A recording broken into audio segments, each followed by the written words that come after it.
சீதா உண்மை என்னன்னு தெரிஞ்சுக்கிட்டதுக்கு பிறகு மீனா கிட்ட ரொம்ப மன்னிப்பு கேட்குறாங்க. ஏன் முத்துக்கிட்ட சொல்லி சாரி சொல்லி ரொம்ப அழுகிறாங்க. முத்து இங்கே சீதா கிட்டையும் அழுகாத சீதா, அப்படி ஒன்றும் பெரிய விஷயம் நடந்துடலன்னு சொல்லி சமாதானப்படுத்த ஃபோனை வச்ச பிறகு இதை நினச்சி சந்திரா ரொம்ப சந்தோஷப்படுறாங்க. மீனாவும் சீதாவும் ஒன்று சேர்ந்ததை நினச்சி இனிமேல் உங்கள் ரெண்டு பேருக்குள்ளே எந்த பிரச்சனையும் வரக்கூடாதுடி அப்படின்னு சந்திரா சொல்ல, இல்லைம்மா அப்படி எதுவும் வராதுமான்னு சொல்லி இங்கே மீனாவும் சரி சீதாவும் சரி தாமாவுக்கு வாக்கு கொடுக்க அங்கே நின்றுகிட்டு இருக்க சத்யாவும், மாமா ரொம்ப நல்லவர், நீ புரிஞ்சு பண்ணு எனக்கு தெரியும் சீதான்னு சொல்லி எங்கள் சீதா கிட்ட சத்யாவும் சொல்லிட்டு இருக்காங்க. அக்கா நான் இனிமேல் இந்த தப்பை பண்ணவே மாட்டேன். இனி யார் மாமாவை பற்றி தப்பாக பேசினாலும் நான் இனிமே மாமாவை முழுமையாக நம்புகிறேன் அப்படின்னு சொல்கிறாங்க. என்னை மன்னிச்சிருக்கா அப்படின்னு திரும்பவும் மன்னிப்பு கேட்க விடுடின்னு சொல்லிட்டு அதுக்கு பிறகு சீதா அவங்க வீட்டுக்கு கிளம்பி போகத்தான் செய்கிறாங்க. இதுக்கிடையில் மீனாவும் அவங்க வந்துட்டு தன் வேலையை பார்க்க கிளம்பி போக சந்திரா இப்போதான் மனசுக்கு நிறைவாக சந்தோஷமா இருக்கவும் செய்கிறாங்க. இந்த சந்தோஷத்தை உன் முகத்தில் பார்த்து ரொம்ப நாள் ஆச்சுன்னு சத்யா பேசிக்கிட்டு இருக்கேன். சரிடா நான் அப்போனா இங்கே கோவிலுக்கு கிளம்பி போகிறேன்னு சொல்லாமா, இப்போதான் உன் உடம்பு கொஞ்சம் கொஞ்சமாக குணமாயிட்டுருக்கு, இதுக்கிடையில் நீ எங்கே கிளம்பி போவ, நீ வீட்டில் இருன்னு சொல்லிட்டு சத்யா அடுத்த வேலையை தேடி போகிறாங்க. இந்த வேலையை பார்த்துட்டு இருக்கும் போதே இன்னொரு வேலையை பார்க்குறது தேடுறது தப்பு தான். முதல்ல நம்ம போய் வேலை வேண்டான்னு சொல்லிட்டு வருவோம்னு சொல்லிட்டு சத்யா அவரை பார்க்குறதுக்காக நேராக கிளம்புறாங்க. இதை அம்மா கிட்ட கூட அவர் சொல்லவும் இல்லை. இந்த நேரத்தில் வீட்டுக்கு போன சீதா வீட்டில் என்ன நடக்குதுன்னா, அப்போது உள்ள ரோஹிணி இருக்காங்க. ரோஹிணி அங்கே உட்காந்துருக்க உள்ள வர சீதாவை பார்த்துட்டு சீதா எங்கள் ரோஹிணியை பார்த்து ஷாக்காக, வா சீதா அப்படின்னு அவங்க மாமியார் அத்தை கூப்பிடுறாங்க. உள்ளே போன சீதா, உனக்கு இவங்களை தெரியாமல் இருக்காதே, ஓ முத்து மாமாவுடைய அண்ணி தானே இவங்க அப்படின்னு சொல்ல, அப்படின்னு இதை கேட்டுக்கிட்டே நிற்கிறாங்க எங்கள் சீதாவும். அதுக்கு சீதாவுடைய அத்தை சொல்கிறாங்க, இல்லைம்மா உடம்பு கை கால்லாம் ரொம்ப வலிச்சுதான், அதான் மசாஜ் பண்ணுறதுக்காக இந்த பொண்ணை நான் கூப்பிட்டுருந்தேன்னு சொல்கிறாங்க. ஏற்கனவே இந்த பொண்ணை பற்றி கேள்விப்பட்டேன், அதனால தான் நானும் வர சொன்னேன் அப்படின்னு சொல்ல, சரிங்கத்த நான் உள்ளே போய் ஃப்ரெஷ்அப் ஆகிட்டு வரேன்னு சொல்லிட்டு உள்ளே போகிறாங்க சீதா. இங்கே ரோஹிணியை பார்த்துக்கிட்டே அப்போ ரோஹிணி அவங்க அத்தைக்கு வந்துட்டு கை கால் இது எல்லாத்தையுமே மேலே முதுகெல்லாம் அமுக்கி விட்டுக்கிட்டே இங்கே முத்துவை பற்றி அவங்க அத்தை கேட்க கேட்க முத்துவை பற்றி தப்பு தப்பாக பேசிக்கிட்டு இருக்காங்க எங்கள் ரோஹிணி. ஆமாம் நீங்கள் சொல்கிறது சரிதான், அவரை பொறுத்த வரைக்கும் மற்றவங்க யாரும் நல்லா இருக்கக்கூடாது, ஆனால் மற்றவங்க கிட்ட நல்ல பேர் எடுக்கணும்னா என்ன வேணாலும் செய்வார் அந்த முத்து. வீட்டில் இருந்து ஒவ்வொரு நாளும் என் புருஷனும் நானும் அவர்கிட்ட அவமானப்பட்டுக்கிட்டே தான் இருக்கும், ஒரு நாள் நிம்மதியாகவே இருக்க முடியாது. இதை இப்போவாது சீதா புரிஞ்சுக்கிட்டாலே எனக்கு அதுவே சந்தோஷம்தான் அப்படின்னு சொல்கிறாங்க. முத்துவை பற்றி புரியாம தான் அக்கா மாமான்னு அவள் தலையில் தூக்கி வச்சிட்டு இருந்தா. ஆனால் முத்து எப்போதும் தனக்கும் மீனாவுக்கும் என்னத்தை சரியாக செய்யணுமோ அதை சரியாக தான் செஞ்சிட்ருக்காரு. இப்போனாலும் நீங்களும் அந்த குடும்பத்தை பற்றி புரிஞ்சுக்கிட்டீங்களா, எனக்கு அது வரைக்கும் சந்தோஷம்தான். எப்படா அந்த குடும்பத்தை விட்டு மனோஜ் தனியாக கூட்டிகிட்டு போகிறதுன்னு தான் நானும் நினைக்கிறேன். ஆனாலும் ஆண்டிக்காகவும் அங்கிளுக்காக தான் யோசிச்சு அதே வீட்டில் நாங்கள் இருந்துக்கிட்டு இருக்கோம்னு சொல்ல, உனக்கெல்லாம் ரொம்ப பெரிய மனசுமா, பக்கத்துலேயே அந்த மாதிரியான ஒரு ஆளை வச்சுட்டு அந்த வீட்டில் இருக்கணும்னு முடிவெடுத்திருக்கலன்னு அவங்க அத்தையும் சொல்ல, சீதா இது எல்லாத்தையுமே ரூம்லேருந்து கேட்டுகிட்டே இருக்காங்க. கொஞ்ச நேரத்தில் சீதா வெளியே வர, சீதா உன்னை பற்றி தான் நானும் பேசிக்கிட்டு இருந்தேன்னு சொல்ல, என்ன பற்றி அப்படின்னு சீதா எதுவுமே தெரியாத மாதிரி கேட்குறாங்க. அதுக்கு ஒன்றே ரோஹிணி சொல்கிறாங்க, ஆமாம் சீதா முத்துவை பற்றி இப்போ நாளும் புரிஞ்சிட்டால, உன் புருஷனுடைய வேலை போகிறதுக்கு காரணமாக அந்த முத்து இருந்திருக்காரு. இப்படிப்பட்ட ஆட்கள் எல்லாத்தையும் என்ன சொல்கிறதுனே எனக்கு தெரியலை. எப்போதுமே தான் நல்ல பேர் எடுக்கணும்னா எந்த எல்லைக்குமே போகக்கூடியவர் தான் முத்து. உனக்கே அவரை பற்றி இப்போ தானே தெரிஞ்சிருக்கு, அந்த வீட்டில் நான் அவர் கூட இருக்கேன், எனக்கு அவரை பற்றி தெரியாதா சீதா அப்படின்னு சொல்லிட்டு எங்க சீதா கிட்ட முத்துவை பற்றியும் மீனாவை பற்றியும் இன்னும் தவறாகவே பேசிக்கிட்டு இருக்காங்க. இது சீதாவுக்கு இன்னும் அதிகமான கோபத்தை ஏற்படுத்த தான் செய்யுது. ரோஹிணி சொல்கிறாங்க, முத்து படிக்கலை, ஆனால் தன்னால் என்ன முடியுமோ அதை செய்கிறேன்னு சொல்லி இந்த மாதிரி ஏதாவது சொதப்பல் பண்ணிடுவார். இங்கே தங்கச்சியாக இருந்தாலும் மீனாவுக்கு பொறாமல் இருக்க தானே செய்யும். ஏன்னா நீ நல்ல இடத்துல கல்யாணம் பண்ணி வந்திருக்க, உன் மாமியார் உன்னை தங்கம் போல் வச்சு தாங்குறாங்க. ஆனால் மீனாவுக்கு அப்படி கிடைக்கல. மீனாவோட புருஷன் ஒரு டிரைவர், ஆனால் உன்னோட புருஷன் ஒரு போலீஸ்காரன்.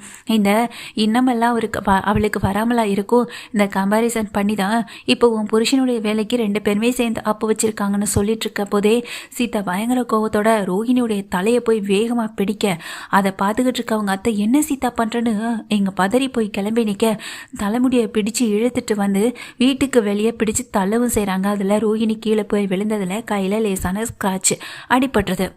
அப்பதான் அருண் வந்துட்டு உள்ளே வராங்க. வாசலில் வந்து விழுந்து கிடக்கிற ரோஹிணியை பார்த்து, என்ன சீதா என்ன பண்ணிட்டு இருக்கன்னு சொல்லி முதல்ல அவங்களை கிளப்பி விட, ஏய் இப்போ எதுக்கடி இப்படி நடந்துக்கிறேன்னு சொல்லிட்டு உடனே இங்கே அருணுடைய அம்மா சீதாவை பற்றி கேட்குறாங்க. என் அக்காவும் மாமாவையும் பற்றி தப்பாக பேசினா நான் என்ன வேணாலும் கேட்டுக்கிட்டு இருப்பேன்னு அர்த்தமா? உனக்கு என்ன தெரியும்? அந்த வீட்டில் நீ இவ்வளோ நாள் இருந்துக்கிட்டு இருக்க, வாழ்ந்துகிட்டு இருக்கேன். ஆனால் அதை விட அதிக நாள் நான் என் அக்கா கூட இருந்திருக்கேன். ஏன் அந்த வீட்டில் மாமா கூட ஏன் அவங்க அம்மாவே புரிஞ்சுக்கலனாலும் அவரை புரிஞ்சுக்கிட்டு என் அக்கா வாழலை.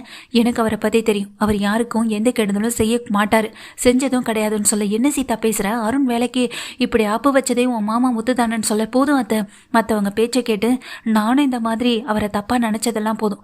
எனக்கு என் மாமாவை பற்றியும் தெரியும், என் அக்காவை பற்றியும் தெரியும். அந்த வீட்டில் நீங்களும் உங்கள் புருஷனும் பண்ணாத வேலையவா எங்கள் அக்காவும் மாமாவும் பண்ணிட்டாங்க? அடுத்தவங்க பணத்துக்கு ஆசைப்பட்டாங்களா, இல்லை யாருக்கும் தெரியாமல் பெரிய கம்பெனி ஏதாவது ஆரம்பித்தாங்களா? அப்படி எதுவுமே பண்ணலைல்ல.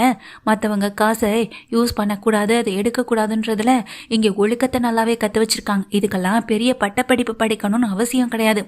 இந்த காலத்தில் தான் பேருக்கு பின்னாடி பெரிய படிப்பை போட்டுக்கிறவங்க தான் அந்த வேலையெல்லாம் பார்க்கவும் செய்கிறாங்கன்னு சொல்ல, சீதா இப்படி பேசினதை கேட்ட ரோஹிணிக்கு கோபம் வருது. யாரை பார்த்து என்ன பேசுகிறேன்னு சொல்லிட்டு ரொம்ப கோபத்தோட பேச, நான் நேராகவே சொல்கிறேன், நீயும் உங்கள் புருஷனும் தான் இந்த மாதிரியான வேலைகளெல்லாம் பார்ப்பீங்க. சொந்த வீட்லேயே திருடுவீங்க. திருடி வந்த அந்த பணத்தை திரும்ப வந்தாலும் கூட வீட்டில் கொடுக்காம யாருக்கோ தெரியாமல் தனியாக கம்பெனி ஆரம்பிப்பீங்க. அதுலேயே ஏகப்பட்ட நஷ்டங்கள் வருதுன்னா சும்மாவா? மற்றவங்களுடைய பாவத்தை கொட்டி தீத்துக்கிட்டா முன்னேறவே முடியாது அப்படின்னு சொல்கிறாங்க. ஆனால் என் அக்கா மாமாவும் அடுத்தடுத்த வாழ்க்கையில் முன்னேறி போகிறதுக்கு என்ன பண்ணணுமோ அதை தெளிவாக பண்ணிட்டு தான் இருக்காங்க. இன்னொரு தடவை இந்த வீட்டுக்கு நீங்கள் வந்தீங்க, அப்புறம் நான் மனுஷன் இருக்க மாட்டேன், முதல்ல கிளம்பி போங்கன்னு சொல்லி அவங்கள விரட்டி விட, ரோஹிணி தடுமாறி ரொம்ப கோவத்தோட அந்த இடத்த விட்டு வெளியே போகிறாங்க. இங்கே உள்ள வர அருண் சீதாவை பார்த்து, என்ன சீதா இப்போ எதுக்காக நீங்கள் இவங்கள்ட்ட இவ்வளோ கோபமாக நடந்துக்கிறேன்னு சொல்ல, உங்களுக்கு என் மாமாவை பற்றி தெரிஞ்சதெல்லாம் அவ்வளவுதான் அருண். ஆனால் என் மாமாவை பற்றி நான் அளவுக்கு அதிகமாக இப்போ முன்னையை விட அதிகமாகவே தெரிஞ்சுக்கிட்டேன். அவர் ரொம்ப நல்லவர், வல்லவர்னு. இதுக்கப்புறமா அவரை பற்றி இனி இந்த வீட்டில் யாரும் தப்பாக பேசக்கூடாது. போன வேலையை எனக்கு காப்பாற்றி கொடுத்துருக்காருன்னு சொல்ல, உனக்கு போன வேலையை காப்பாற்றி கொடுத்துருக்காருன்னு அவரை நல்ல விதமாக பாராட்டுறேன். இருந்த வேலையை என்கிட்டேருந்து பறிச்சுட்டாரேன்னு நான் அவரை திட்டுறது உங்களுக்கு தப்பாக தெரியுதான்னு சொல்லி கேட்க, வேலை போனதுக்கு அவர் காரணமா நீங்கள் காரணமானு கொஞ்சம் உட்காந்து யோசிச்சு பார்த்தாலே தெரியும் அருண். எதையுமே மேலோட்டமாக பார்த்தா எல்லார் மேலேயுமே தவறு சொல்ல தான் தெரியும். அதைத்தான் நீங்களும் பண்ணிட்டு இருக்கீங்கன்னு சொல்லி இங்கே சீதா அருணை திட்டிட்டு உள்ளே போக, என்னடா இவன்ற மாதிரி அவங்க அம்மா அப்படியே அதிர்ச்சியோட பார்த்துக்கிட்டு இருக்காங்க. சீதா இப்படி மனசு மாதிரி பேசினது அருணுக்கு கொஞ்சம் கூட பிடிக்கல. வீட்டுக்கு போன அங்கே ரோஹிணி கையில் லேசான காயத்தோட கட்டு போட்டு வரதை பார்த்து அத்தனை பேரும் அதிர்ந்து போய் பார்க்க, என்னாச்சு அப்படின்னு சொல்லி கேட்குறாங்க. அதுக்கு ரோஹிணியும், எல்லாத்துக்கும் காரணம் இதோ நிற்கிறாங்களே மீனா, எல்லாம் இவங்க தங்கச்சி தான் அப்படின்னு சொல்லும்போது, என்கிட்ட சீதா எல்லா விஷயத்தையும் சொல்லிட்டாங்க அப்படின்னு மீனா அப்போ தான் எல்லாருக்கிட்டையும் எல்லா விஷயத்தையும் சொல்ல, இதை கேட்ட எங்கள் ரோஹிணி இன்னும் அதிர்ச்சியில் நிற்கிறாங்க. வீட்டில் இருக்க அத்தனை பேரும் அந்த ரோஹிணியை முறைச்சு பார்க்க, இதெல்லாம் உங்களுக்கு தேவையாங்க? எதுக்குங்க அவங்க தங்கச்சி வீட்டுக்கே போய் அவங்க அக்காவை பற்றி தப்பாக பேசினா எல்லாருக்கும் கோவம் வரதான் செய்தோம். அன்னைக்கு கூட ஆண்டி வீட்டில் எங்கள் சீதாவை பற்றி தப்பாக பேசும்போது மீனாவுக்கு கோவம் வரல.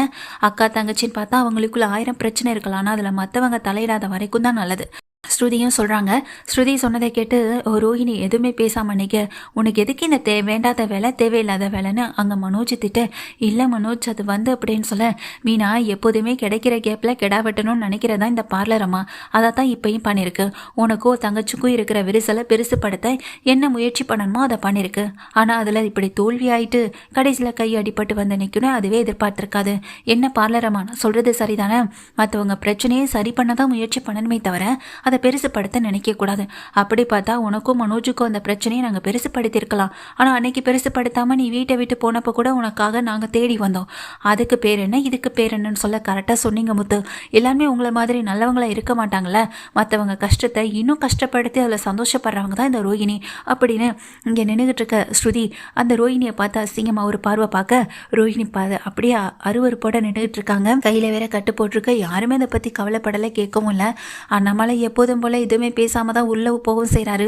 விஜயா பார்த்து முறைக்கவும் செய்கிறாங்க. இவளால் நானும் தினம் தினம் இந்த வீட்டில் அவமானப்பட்டு நிற்கிறேன்ற ஒரு கோபத்தோட விஜயா பார்த்துட்டே இருக்காங்க.